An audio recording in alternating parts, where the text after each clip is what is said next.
मुलाकात हुई, ये बैंक में मेरे पास आए और उसके बाद इनके साथ काफ़ी अच्छी रफ़ाकत रही। इन्हें भी हमने अपने चर्च में बुलाया था। आज खुदावंद का शुक्र है कि उनकी वसीला से खुदावंद ने आज मुझे यहाँ पर आप लोगों के दरमियान में खिदमत का ये मौका दिया है। अभी किस किस के पास बाइबल है? उर्दू किसे पढ़नी आती है? उर्दू कौन पढ़ सकता है? बहनों में, भाइयों में, जो उर्दू पढ़ सकता है, अब दुआ में बैठे वो हाथ खड़ा करें। अब वो हाथ ऊपर रखें जो उर्दू पढ़ सकते हैं, उनके पास बाइबल नहीं है। देखिए, हमारी पहचान इससे है। देखिए, जब आप बाइबल मुकद्दस को पकड़ के अपने सीने के साथ लगा के आ रहे होते हैं, तो जो नहीं भी आपको जानता वो ये जान जाता है कि ये यीशु का सिपाही जा रहा है। हालेलुया!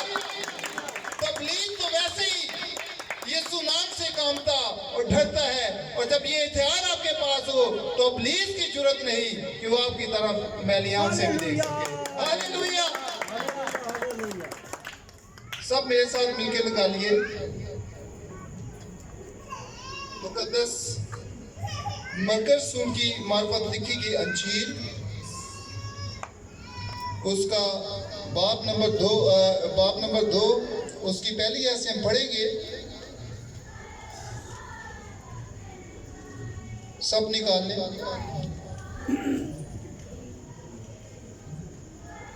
मुकद्दस मरकज़ की अंजील, उसका 2 बाब उसकी पहली आयत से हम पढ़ेंगे। सब गौर से सुनिएगा। खुदावंद के जिंदा कलाम मुकद्दस में यूं लिखा है, कई दिन बाद जब वो कफरनहूम में फिर दाखिल हुआ तो सुना गया कि वो घर में है। फिर इतने आदमी जमा हो गए कि दरवाजा के पास भी जगह न रही, और वो उनको कलाम सुना रहा था। और लोग एक मफलूज को 4 आदमियों से उठवाकर उसके पास लाए, मगर जब वो भीड़ के सबब से उसके नजदीक ना सके तो उन्होंने उस छत को जहां वो था खोल दिया और उससे उधेड़ कर उस चारपाई को जिस पर मफलूज लेटा था लुटका दिया। यीशु ने उनका ईमान देकर मफलूज से कहा, बेटा तेरे गुनाह माफ हुए। खुदावंद का जिंदा कलाम मुकद्दस का पढ़ा जाना और सुना जाना हम सब के लिए बाइस से बरकत हो।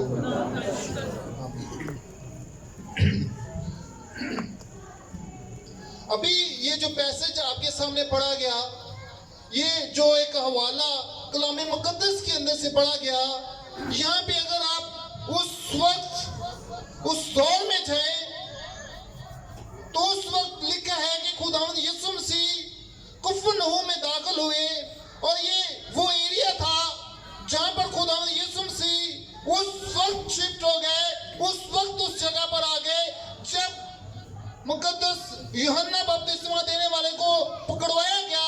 तो खुदावंद यीशु मसीह नासरत को छोड़कर इस जगह पर आकर रहने लगे। जब यहाँ पे रहने लगे, क्योंकि ये ऐसा एरिया था जहाँ पे जीसस क्राइस्ट मसीह खुदावंद ने बड़ा काम किया था। यहाँ पे ऐसे लोग थे जो चल नहीं सकते थे, उनको जब यीशु ने चलने के लिए कहा तो वो चलना शुरू हो गए, अंधों को आंखें दी।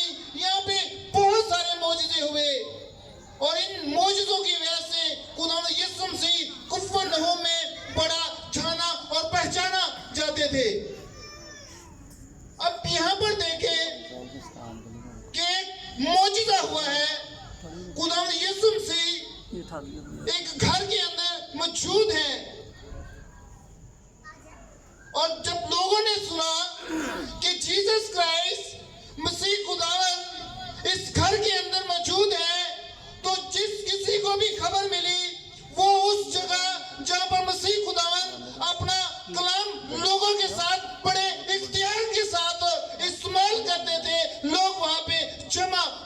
हो गए, क्योंकि यीशु के पास जो कोई भी बीमार आता था वो बीमार नहीं रहता था।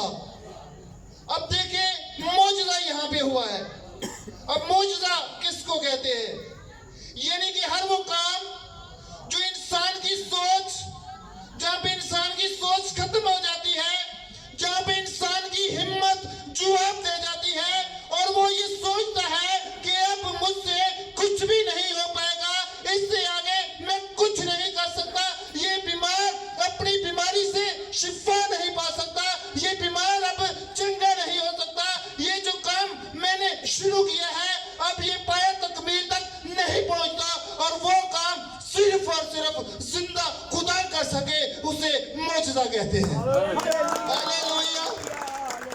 अब यहाँ पे जब जीसस क्राइस्ट उस घर के अंदर मौजूद हैं तो लोगों ने सुना कि यीशु मसीह उस घर के अंदर मौजूद हैं, और ये खबर सुनते सुनते उस मफलूज के कानों तक भी पहुंच गई कि खुदावंद यीशु मसीह इस घर के अंदर मौजूद हैं। वो मफलूज ना तो अपनी मर्जी से उठ सकता था, ना चल सकता था, ना वो कोई अपनी मर्जी के मुताबिक काम कर सकता था। हो सकता है कि बहुत सारी ऐसी उसके दिल के अंदर ख्वाहिशात हो जो उस मफलूज की वजह से वो ज़ाहिरी ना करता हो, किसी को तंग ना करता हो, लेकिन जो उसके रिश्तेदार थे, जो उससे प्यार करते थे, वो जानते थे कि ये बीमार है, ये मफलूज है, ये चल नहीं सकता, ये उठ नहीं सकता। उन्होंने क्या काम किया? उन्होंने अपना ईमान दिखाया। वो बड़े साबित कदम थे। उन्होंने उस मफलूज को उठा लिया और उस जगह पर पहुंच गए जहां पर मसीह खुदावंद जिंदा खुदा लोगों को शिफा दे रहे थे। देखिए जब वो उस मफलूज को लेके उस जगह पर पहुंचे जिस जगह पर खुदावंद यीशु मसीह थे, बहुत रश लगा हुआ था। आज भी देखिए कोई डॉक्टर हो जो जिसकी मेडिसिन से बहुत जल्द आराम आ जाता हो तो लोगों के हजूम एक रश लग जाता है। इवन दैट के लोग अपना टोकन लेके उसका वेट करते हैं कि मेरी बारी आएगी तो मैं भी इसको क्या करूंगा, चेक करवाऊंगा। ये रियलिटी है। आप लोगों ने देखा छोटे बच्चों को आप लेके जाते हैं, रश लगा होता है, कोशिश करते हैं कि आप जल्दी चले जाएं ताकि पहले बारी आ जाए, टोकन मिल जाए और हम जल्दी जल्दी डॉक्टर के पास चले जाएं ताकि अपने बच्चे को या खुद को या जो भी पेशेंट आपके साथ होता है उसे चेक करवा लें। ऐसे ही होता है, ऐसे ही है। अब देखिए यहाँ पर तो वो मौजूद है जो डॉक्टरों का डॉक्टर और बादशाहों का बादशाह, तबीबों का तबीब वहां पे मौजूद है, और लोग वहां पे जमा क्यों न होते। जैसे ही वो उस मफलूज को जो चारपाई के ऊपर लेटा हुआ था, जो चल नहीं सकता था, जो बिल्कुल लगा था, उन्होंने उसको उठाया तो उस घर के अंदर जिस जगह पर जीसस क्राइस्ट मौजूद थे उसको लेकर उस जगह पर पहुंच गए। जब उन्होंने देखा कि रश इस कदर ज्यादा है कि बाहर तक लोग जमा हो गए हैं तो उन्होंने अपनी हिम्मत नहीं हारे। उन्होंने क्या किया, उस छत के ऊपर चले गए जिस छत के नीचे बादशाहों का बादशाह मौजूद था। वो जानते थे, उनको इस चीज का इल्म था। वो सोचते थे कि जिस टाइम हम इस मफलूज को जो चल नहीं सकता, जो उठ नहीं सकता, इसको उस जगह पर ले जाएंगे, उस बादशाह के पास ले जाएंगे, डॉक्टरों के डॉक्टर के पास ले जाएंगे, तो ये मफलूज नहीं रहेगा। जिस चारपाई के ऊपर इसको उठाकर लेके आए हैं, यही मफलूज उस चारपाई को अपने ऊपर उठाकर चलेगा। देखें वो छत के ऊपर गए, उनका ईमान देखें और उनकी जहानत देखें कि ये रश लगा हुआ है।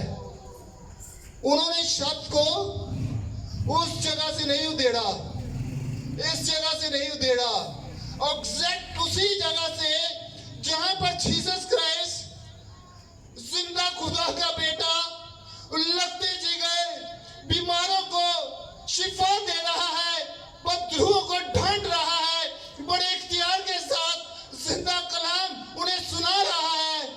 उसी जगह से उन्होंने उस छत को धेड़ा और उस मफलूज को एंड उसी जगह पर बिल्कुल यीशु के सामने उन्होंने रख दिया। कहां पे रखा? किस जगह पर? जिस कमरे में किसी जी जिस कमरे के अंदर जीसस क्राइस्ट थे।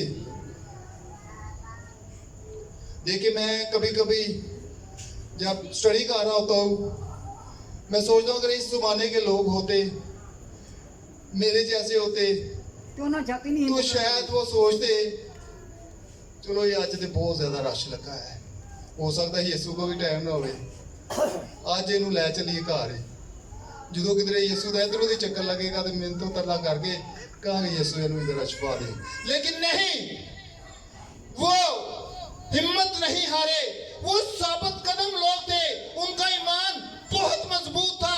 वो जानते थे कि ये मफलूज है और ये मफलूज जब यीशु के सामने जाएगा तो ये अपनी बीमारी से आजाद हो जाएगा। और वो उसको उसके पास लेकर गए। देखिए, जो उनका काम था वो उन्होंने किया। उनका काम था कि उस मफलूज को उठाते और यीशु के पास लेके आते। उनका जो काम था छत को उधेड़ना, उन्होंने उधेड़ दिया। उनका जो काम था कि उस मफलूज को रस्सियों के साथ लटका के नीचे यीशु के पास लेके जाए, यहाँ तक उनका काम था, वो उन्होंने किया। आज हम अपना काम क्या करते हैं? हम अपने काम भी यीशु पे डाल देते हैं। छत उधेड़ना किनका काम था? किसका काम था? जब यीशु यरूशलेम में जा रहे तो बंदे ने पुकार कर कहा, रबी ऐसा मुझ पर रहम कर। उस वक्त होता ये था कि रोम के अंदर जो कोई भी इपाहिज लागर बीमार होता था तो रोम उस कपड़े के ऊपर एक स्टैंप करके देता था कि ये अगर अंधा है तो वाकई ही हुकूमत रोम ने इसको अंधा करार दिया है, इसको वाकई ही भीख मांगने की इजाजत है। जब उस शख्स ने देखा कि यीशु वहां से गुजर रहा है तो उसने अपना कपड़ा नहीं संभाला, उसने कपड़ा फेंक दिया और छान गया कि यीशु इधर से गुजर रहा है। वही अंधों को छुपा देता है, वही लंगड़ों को चलना सिखाता है, यहाँ तक कि वो 4 दिन की मुर्दे से कह देता है लाजर कब्र से बाहर आ, तो 4 दिन का मुर्दा भी कब्र से बाहर आ जाता है। तो ये मेरे लिए कोई ऐसी बात नहीं, जब मैं यीशु के पास जाऊंगा तो मैं भी अब बंदा नहीं रहूंगा। जब यीशु कह देगा तो मैं शिफा पा जाऊंगा। हालेलुया। जैसे ही उस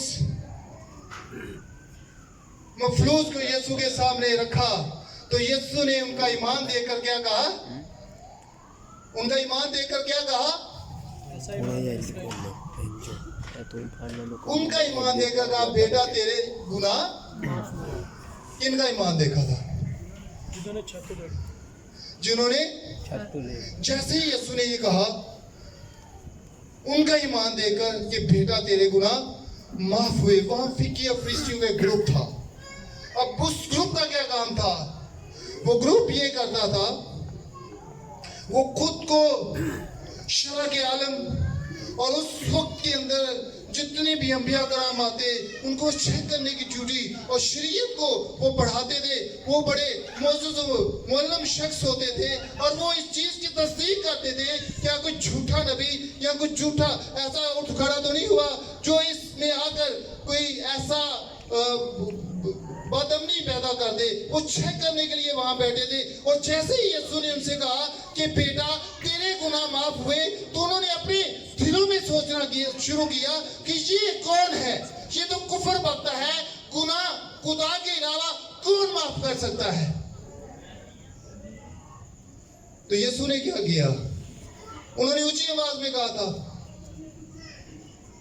ये कुफर बकता है, गुनाह तो खुदा के अलावा कोई माफ नहीं कर सकता। किसने कहा था?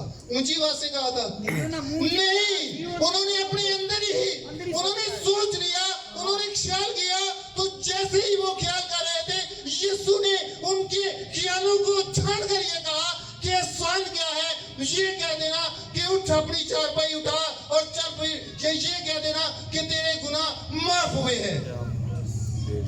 यीशु ने उसे कहा कि आसान क्या है। देखिए, हम अमली तौर पर कुछ नहीं करते, हम जस्ट बातों ही बातों से अपने आप को जाहिर करना चाहते हैं। और जब तक हम अमल नहीं करेंगे, कलाम मुकद्दस में लिखा है किताब का पढ़ने वाला, सुनने वाला और जो कुछ इसके अंदर लिखा है उस पर वो क्या है, तो मुबारक कब होंगे, जब अमल करेंगे। जब अमल नहीं करेंगे तो तब तक हम मुबारक नहीं हो सकते। अगर आप लोग मुबारक बनना चाहते हैं कि जिंदा खुदा आपको सरफराज करे, आपको सरफराजियां अदा करे, तो जितना ज्यादा आप सरफराज होना चाहते हैं उतना ही ज्यादा यीशु के कदमों में झुकना शुरू कर दें। अब जितना यीशु के कदमों में झुकेंगे यीशु उतना आपको सरफराज करता जाएगा। जब उन्होंने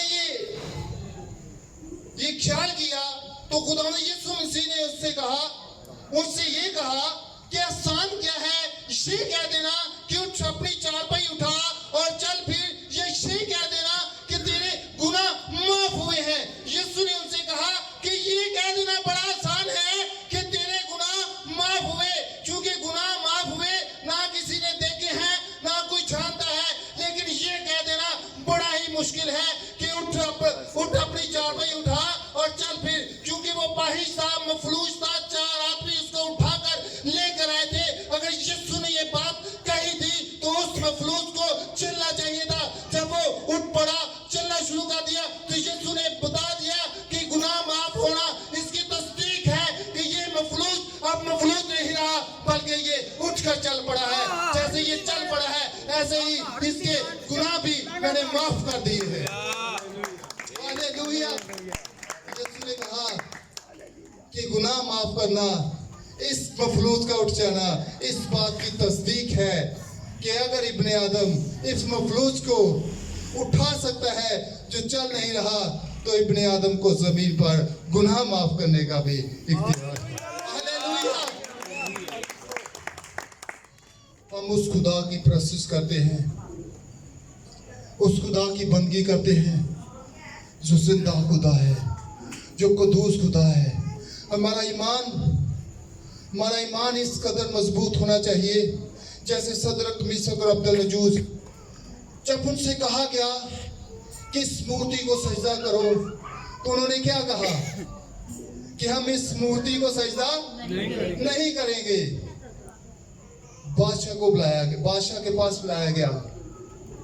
बादशाह ने जब ये सुना तो उसने कहा कि मामूल से बट्टी को 7 गुना क्या करो और तेज कर दो। तो उन्होंने जब बादशाह के सामने पेश हुए तो बादशाह ने कहा कि अगर आप इसको सजदा नहीं करेंगे तो आप लोगों को क्या किया जाएगा, आपकी भट्टी में डाल दिया जाएगा और आप बच नहीं सकते। तो बादशाह से भी उन्होंने क्या कहा, उन्होंने कहा बादशाह तू सुन ले, तू ये बात को छान ले, बेशक तू हमें इस जलती हुई आग में डाल दे, बेशक हमें हमारा खुदा बचाए या ना बचाए, लेकिन फिर भी सजदा हम जिंदा खुदा को ही करेंगे, तेरे आगे हम नहीं झुकेंगे। तो लिखा है कि जब उनको आग की भट्टी के अंदर डाला गया तो आग ने उनको जर तक नहीं पहुंचाया, लगा के एक खूबसूरत वहां पे इलाजात कीजिए, यानी कि वहां पे खुद खुदावन यीशु मसीह उनको बचाने के लिए आ गए। हालेलुया। आज हम पे थोड़ी मुसीबत पड़ जाए, परेशानी आ जाए, तो हम क्या करते हैं, पास साहब के पास दुआ करें, बड़ा सामने झुकते हैं। 1 हफ्ता 2 हफ्ते पास साहब को शिफाई नहीं है, सादक साहब के पास, एक चर्च में, दूसरे चर्च में, हमने अल्टरनेटिव ढूंढ लिया है। एक जगह से शिफा नहीं मिली तो दूसरी जगह चले गए, दूसरी जगह नहीं मिली तो तीसरी जगह चले गए। क्या हमारा ईमान हमारे खुदा यीशु मसीह ने ये कहा, यीशु ने तो ये कहा तेरे ईमान ने तुझे अच्छा किया। किसने किया अच्छा? तेरे ईमान ने तुझे क्या कर दिया? अच्छा कर दिया। तो हम अल्टरनेटिव क्यों ढूंढते हैं? अगर हम जिंदा खुदा के आगे झुके, उसी के सामने सजदा करें, उसी को अपना रब माने और उसके सामने झुके, तो उसने कहा है मांगो तो तुमको दिया जाएगा, क्योंकि वो अपने वादों में सच्चा और पूरी कुदरत वाला खुदा है। हालेलुया। उससे आज भी मांग कर देखे, वो आज भी आपको जो आप उससे मांगेंगे वो आपको मुहैया करेगा। देखिए रूत ने क्या किया, जब उसकी सास ने उससे कहा कि तू जा अपने लोगों में जाके रह, अपने खुदा को, क्योंकि वो बुतों की उधर पूछा करते थे, उसने कहा अपने रिश्तेदारों में रह, अब तो मेरा बेटा भी नहीं है, मैं कैसे तेरी और दूसरे से शादी करूंगी, तो अपने लोगों में अपने घर वालों में वापस चली जा। लेकिन उसने बातों में नहीं बल्कि उसको अमली तौर पर एक करके काम दिखाया। उसने कहा नहीं, मैं तेरे साथ ही जाऊंगी, जो तेरे लोग होंगे वही मेरे लोग होंगे, जो तेरा घर होगा वही मेरा घर होगा, और जो तेरा खुदा होगा वही मेरा खुदा होगा। और ऐसा ईमान दिखाया कि उसने जीसस क्राइस्ट के नसबनामे में अपना नाम लिखवा लिया। कि आज कभी आपने कहा है छोड़ो काम सारे, संडे का दिन है और चर्च चलते हैं? किस किस ने ये कभी कहा? यीशु ने कहा कि सारी फिक्रें मुझ पे डाल दो, क्योंकि मुझे तुम्हारी फिक्र है। छोड़ दे अपने बिजनेस सारे, छोड़ दे सारे काम अपने, छोड़ दे जो भी आपकी ड्यूटी लगी है, क्योंकि जो सरफराजी भी खुदावन जिंदा खुदा ने आपको दी है, खुदा के कलाम में लिखा है कि जिसे वो सरफराज करता है तो उसकी सरफराजी मुस्तकिल होती है। उस सरफराजी को कोई उससे छीन नहीं सकता, क्योंकि वो सरफराजी जिंदा खुदा की तरफ से होती है। हालेलुया। जब आप खुदा के सामने झुकेंगे, अपनी मुश्किलात, परेशानियां, प्रॉब्लम्स, देखिए आज दुनिया मुख्तलिफ परेशानियों में घिरी पड़ी है, मफलूज पड़ी है। दुनिया को जरूरत है कि कोई आए, हमें उठाए और हमें यीशु के कदमों में ले जाए। कोई ऐसा शख्स आए जो हमसे प्यार करता हो, जो ये चाहता हो कि इसकी जिंदगी बदल जाए। देखिए आज अगर हम इस मफलूज दुनिया के अंदर नहीं जाएंगे, जो मुसीबत में है, परेशानी में है, दुख में है, परेशानी में है, देखिए आज हमें हर रोज नेक सामरी की तरह दुनिया के अंदर निकलना होगा। और वो लोग जो घरों के अंदर बैठे हैं, जो खुदा की आवाज को नहीं सुनते, जो उसके कलाम को नहीं सुनते, हमें उनके घरों से निकालकर यीशु के कदमों में लाना होगा। और देखें जैसे ही वो बदलेंगे, जैसे ही खुदावंद का जिंदा कलाम असर करना शुरू होगा, तो वो मफलूज जो कि जिंदा होते हुए भी मुर्दा पड़े हैं, यीशु के नाम से गवाहियां देना शुरू करेंगे कि मेरी जिंदगी में यीशु ने बड़े बड़े काम कर दिए हैं। हमें खुदा की आवाज को, जब तक हम खुदा की आवाज को नहीं सुनेंगे, जब तक खुदा के कलाम को नहीं सुनेंगे, उतनी देर तक हम कैसे बदल सकते हैं? ये जिंदा कलाम जिसे दुनिया कहती है बदल गया है, ये आज भी ऐसे ही है, लेकिन ये जिंदगियां बदल देता है। हालेलुया। ये जिंदगियां बदलता है, लेकिन कब ये जिंदगी बदलता है, कब चेंज कर देता है लाइफ को? तब जब आप इसको पढ़ेंगे, जब आप इसको सुनेंगे और जब इसके ऊपर क्या करेंगे? अमल करेंगे। तो तब ना सिर्फ आपके रिश्तेदारों की, आपके लायकीन की, बल्कि आपकी भी जिंदगी को यकसर चेंज कर देगा, क्योंकि ये चेंज करने की आज भी कुदरत और ताकत रखता है। हालेलुया। खुदावंद जिंदा खुदा आपको इस कलाम के वसीला से बड़ी बरकत दे।